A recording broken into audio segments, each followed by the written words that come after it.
everybody, and welcome back to the Mandy Margaret page. Before I get started, I do want to address what's going on in the world right now, specifically in the United States.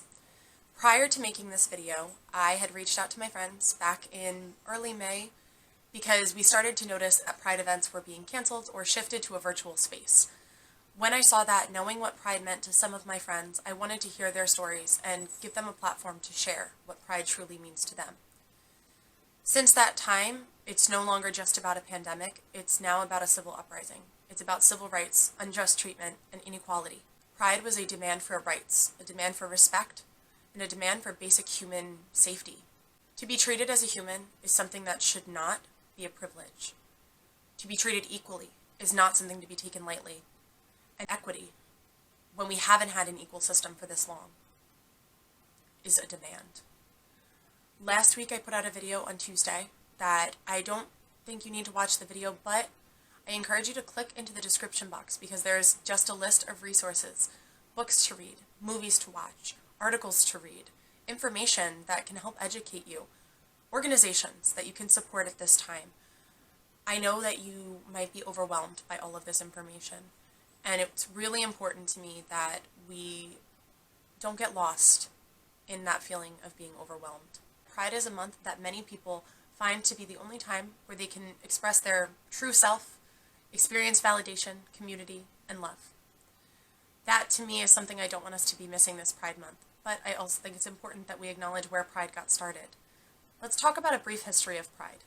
The Stonewall uprisings began on June 28th of 1969 and lasted for over 6 days. It began when officers in plain clothing arrived at the Stonewall Inn. These types of raids were very common at this time, when there were several laws that specifically were targeted at the LGBT plus population. One of the groups that's often cited as the most likely to have been impacted by this is the drag community. This was due to specific laws citing gender inappropriate clothing as being an illegal offense. Although raids and interrogations such as this had become common, what was different about this day was that this was the day that people started to fight back. Often you may hear that Pride was a riot, and it was, as people had finally grown tired of the violence and mistreatment they had faced for years. It was unorganized, but it was impactful. In the weeks following these initial uprisings, however, the Gay Liberation Front was organizing and the gay liberation movement was well underway. 1 year later, the very first Pride March occurred on Christopher Street Liberation Day, as a way of honoring, continuing, and remembering all of the events from the year prior. Today, Pride serves as the reminder of how far LGBT plus advocacy has come and a call to action to continue the fight for equality. It is a celebration of community where people are all encouraged to be their true self. It's all of these things and more. Pride has a much more long and complex history than I could ever cover here, but it's important that we talk about it, that we continue to educate ourselves, and that we continue to fight back against unjust laws and unfair treatment.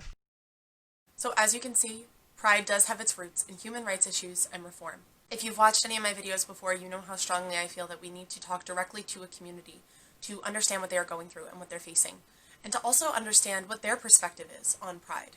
Outside of being an ally, I don't know what that personal experience is like.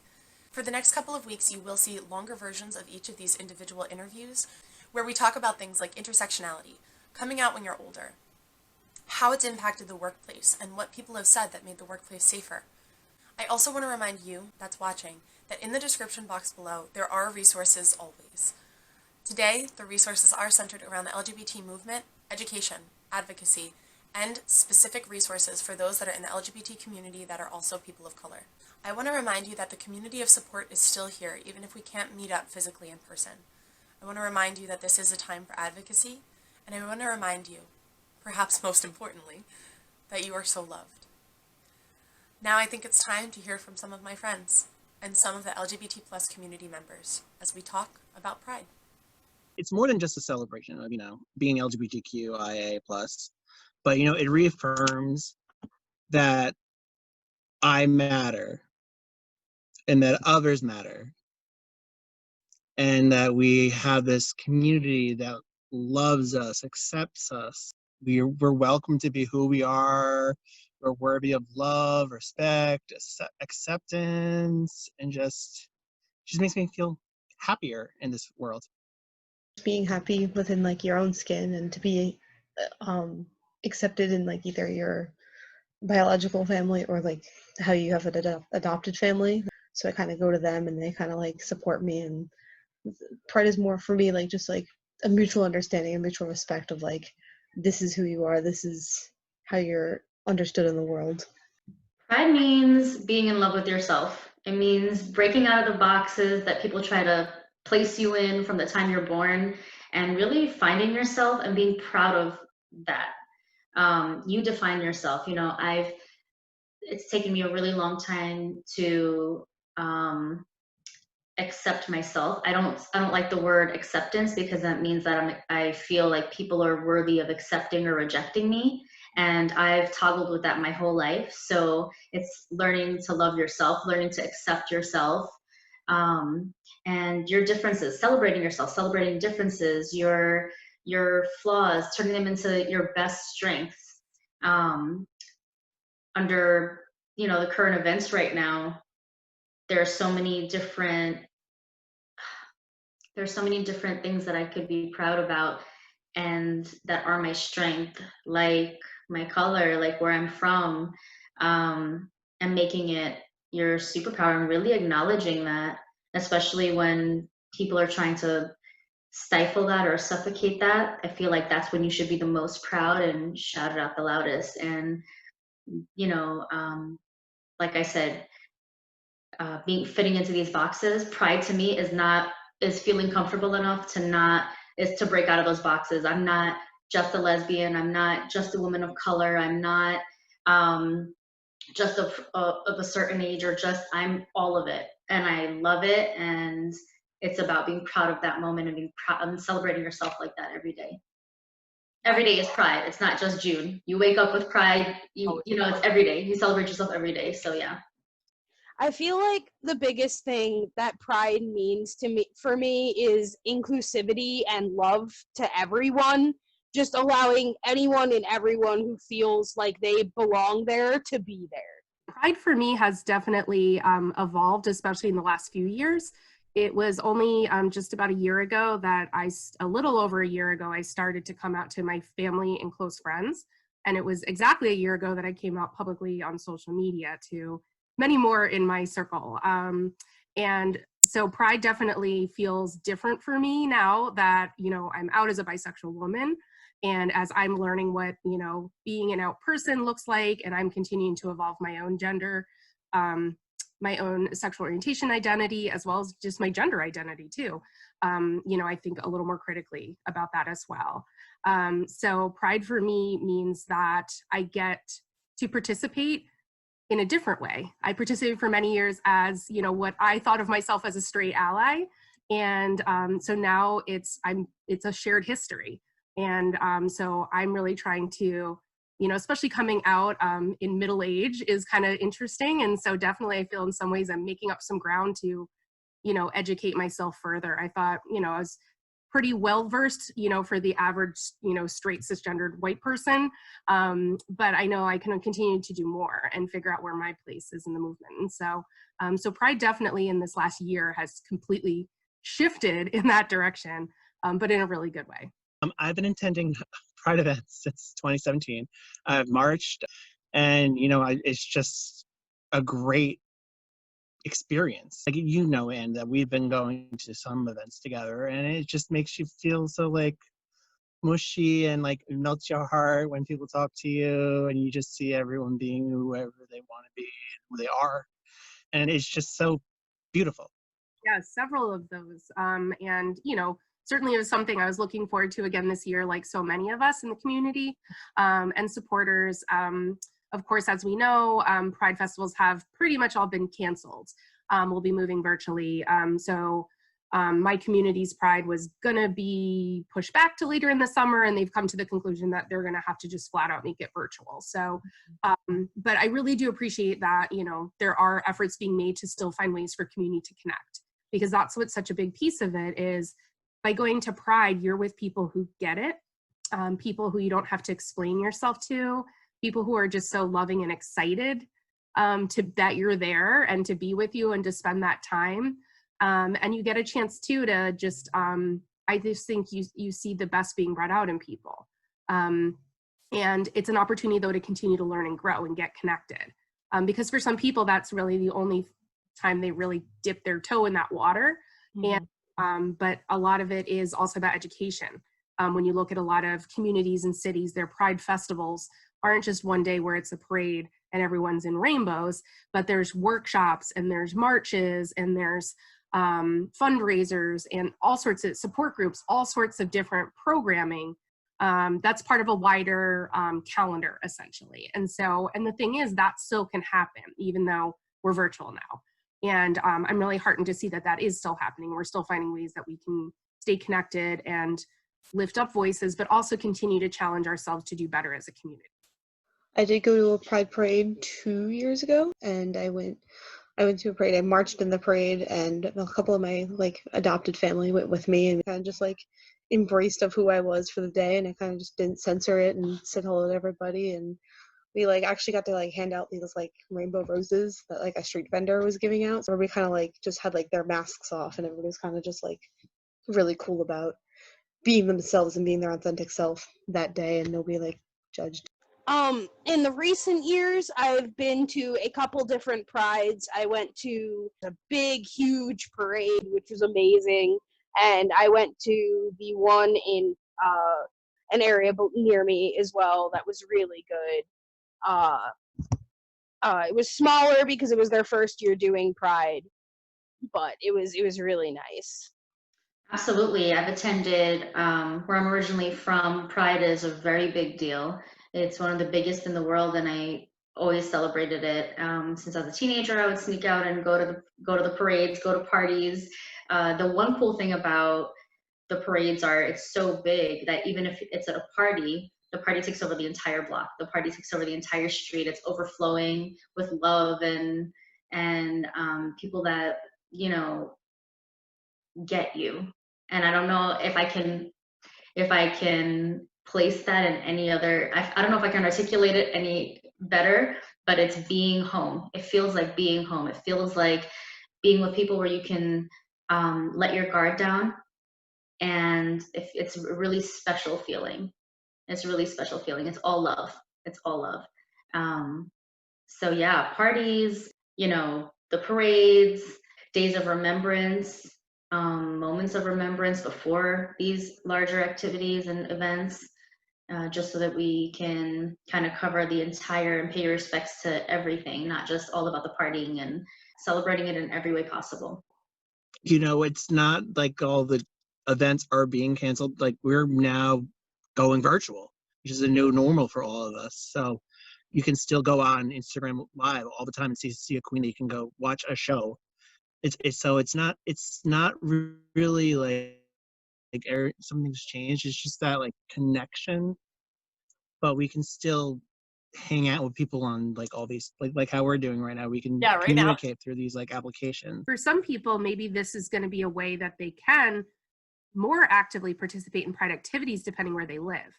Not everybody lives in a city or town that's really near a festival or a parade, or they may live in a community that they're not really, or within a family or social structure where they can't be themselves. They can't fully be out, or they can't access resources, whatever that might be. So my hope is that, especially for those type of people who find themselves with those kind of barriers in their life, that perhaps having more of a virtual pride can open up some of those doors. I think in terms of really encouraging people to follow various social media accounts, especially ones that are affiliated with a pride center or a pride group, or an alliance or a committee. So look to who those organizers of the pride festivals are, because they're the ones who are still going to be putting on and bringing together coalitions of people to have virtual engagement. So make sure you're giving them a follow on Facebook, Twitter, Instagram, YouTube, whatever it might be, so that you can keep up with the pride calendars. They're going to probably have lots of great graphics or videos, social shareable information as well, because in that way not only you can consume it, but you have an opportunity to share that as well with your network if you're comfortable doing so. And that way too, you may also, by kind of going out of your way to maybe follow some groups that are outside of your geography, your local area, maybe you'll learn some new things or make some new connections as well. So that way, if you tend to only really engage with your city's pride, but maybe you can find some more information, challenge yourself to push yourself beyond that and find some great connections, because, you know, you and I are not in the same town. And so people are able to stay connected and share resources and inspiration, which is great. So I think we have an opportunity to really leverage that. Speaking about, like, I think you mentioned about isolation, is this is a good time as any to reach out if you know of a, you know, LGBTQ identifying person in your life who you haven't maybe talked to in a while, or maybe having a hard time with being, you know, quarantined and being isolated and physically kind of cut off from their community. Because we know there's a lot of people who may be sheltering in place in families who are not supportive, you know, for example, or because they don't have the ability right now to travel or to go physically to things such as support groups. You know, definitely take some time to reach out and just check in on a friend or an acquaintance that you know of. Just, you know, privately to let them know, I'm thinking of you, happy Pride. I know that it's not going to look exactly the same, but if there's anything, you know, I can do to have a conversation with you or listen, or help spread the word on something that's important to you, you know, that I'm here to listen. What I've been trying to do, I've actually been doing like some research on like local communities and like Zoom calls like this. So they're actually like doing a Zoom conference and like talking about like what would they do at the event and like how they would do it. I know they're hosting it, I just don't know. I got the email about not too long ago, but I'm trying to do more research on that regard to like be in touch with your community. Maybe like a local library might have something, because I know like they're opening up slowly, but sometimes like local places have like smaller venues kind of have like something for the community. So I know that it's leaving a big void in everyone's life, but I also think it's a year to shift the narrative and really bring awareness to, I think everything happens for a reason. I'm a big person about science, and I think that everything is aligning to where maybe it's time to redirect our focus on underserved communities that are also intersecting, as far as like, I think now is the way that you can celebrate. I mean, there's obvious, you know, there are virtual parties out there. There are peer support groups. You can join your LGBT, you know, local centers, peer support groups, and celebrate with each other online, you know, which are great. There's meetups, there's all sorts of things that you can do, but I really feel like now is the time to shift the focus. So now is the time to really celebrate not only ourselves, but our friends, our the POC community, LGBTQ community. I talked about intersectionality and not fitting into boxes, and here we are in this time where you know, hearts are bleeding. And I think it's, as much as like Pride doesn't seem like Pride to me this year, because being LGBT, being a lesbian is only a small part of who I am as a whole. And one of the biggest things when I look in the mirror is the first thing I see is my skin, is my color.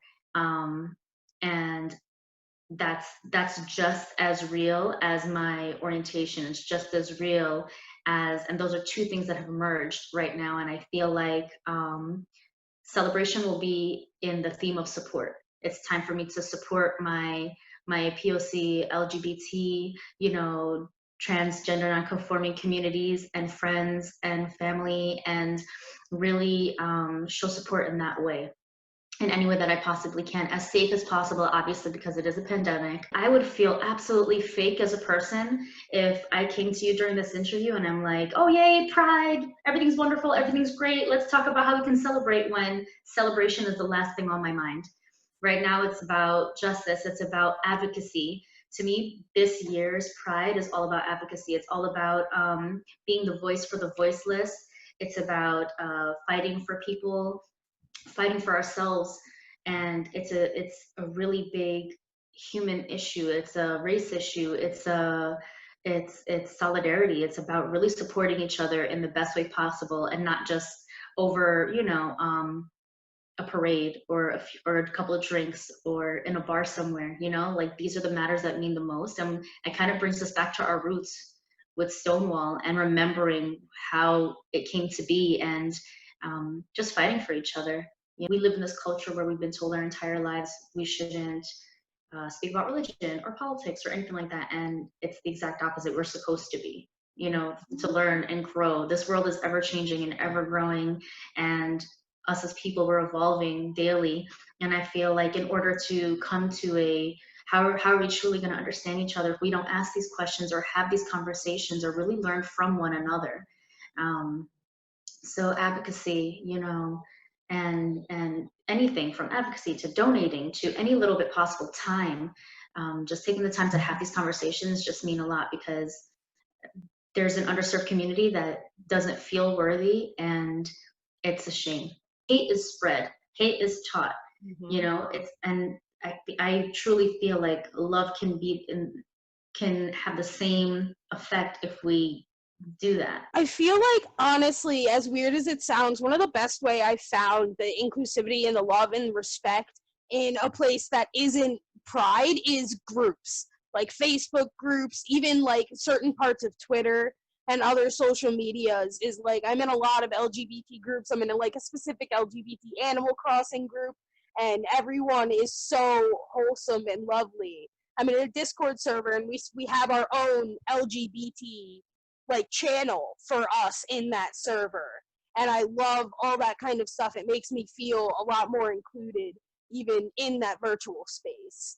Oh, wow, that's a big one. It's a broad one. That's why it's last. No, well, I mean, first of all, thank you, Anne, of course, for giving, you know, me and the others this platform, and just, you know, for really being a voice as an ally and really continuing to challenge yourself too, I think is really important. But I guess that's a big thing, is let people know they're not alone. And no matter where they are in their own process of being a person, you know, whether you're still questioning, whether you're in a relationship that you're not sure about, whether you're still, you know, you're thinking, okay, I thought this was where I was, but maybe I'm not, and that's okay. I think remember that we're all still evolving, we're all still growing and changing. And I think that's really important to make sure we're giving ourselves that grace, and to know that there's other people who are probably also experiencing some of these, you know, questions or challenges personally. It's not easy really to be yourself, no matter who you are in this world. You're going to be up against some sort of challenges at some point, where there's people or institutions who don't like who you are or what you stand for, right? So that's the case certainly for queer community. And so just remember who you are, not to quote Mufasa, but it works. But remember who you are and what's important to you, and be patient with yourself as you work through that. And wherever you can, is seek out the people, and they don't have to be blood related, and they don't actually have to be in your direct city, but seek out those people who understand that and make them your family.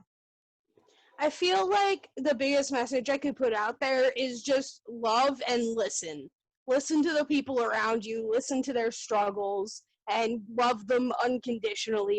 Talk to people you haven't reached out to yet, you know, just continue that conversation. People are going through things right now that we don't even know about. You are not alone. We're all going through this, you know. We're going to become better people. Don't be ashamed to question things. Just ask, like, either your allies or ask people that are a supportive team, because like you might find a new word that makes sense to you or a new label, and don't be so fixated on, okay, I'm definitely this or I'm definitely that. Because up until 2 years ago, I went by bisexual, and I didn't know, like, obviously there's more genders than boys and girls, and like I knew that prior to, but like I didn't know that there was a sexuality based around it.